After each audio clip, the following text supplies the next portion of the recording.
అంటాడా? రే మామ ఏం చేస్తున్నావురా? రేపు పొద్దున ఎగ్జామ్ ఉందిరా, ప్రిపేర్ అవుతున్నా, కనిపించట్లే. అవునా, నువ్వు ఫ్రీగా ఉన్నావేమో అని చెప్పి బాటిల్ పట్టుకొచ్చినా. సర్లే, చదువుకో చదువుకో. రే మావా, ఆ, ఎగ్జామ్ రేపు పొద్దున 10 గంటలకు రా. మనకి ఇంకా వచ్చే టైం ఉంది. ఓ 2 పెగ్గులకి ఏం కాదు, దా వచ్చేయి. అవునా? పక్కన ఏ పక్కదా, దా వచ్చేయి. చల్లో.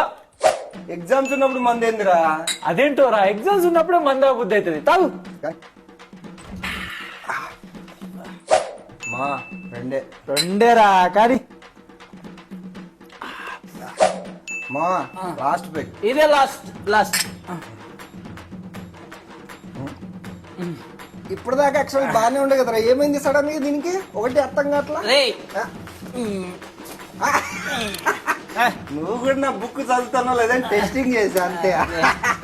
ఓకే మా థర్డ్దా? ఇది సెకండ్ రా. సెకండ్ అయితే ఓకే. నీ లవ్ స్టోరీ ఏమైంది మావా?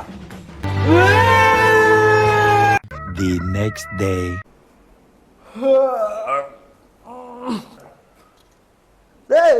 ఏందిరా 2 పెగ్గులుగా పడుకున్నావు? టైం చూస్తే 9 అయింది. సర్లే నేను చదువుకుంటా, పొద్దున్న ఎగ్జామ్ ఉంది. రే, ఇది నైట్ 9 కాదురా, నైట్ అంతా దొబ్బి తాగి పడుకున్నావు. ఇది పొద్దున్న 9. ఇంకొక అర్ధ గంటలో నీకు ఎగ్జామ్ ఉంది, పో.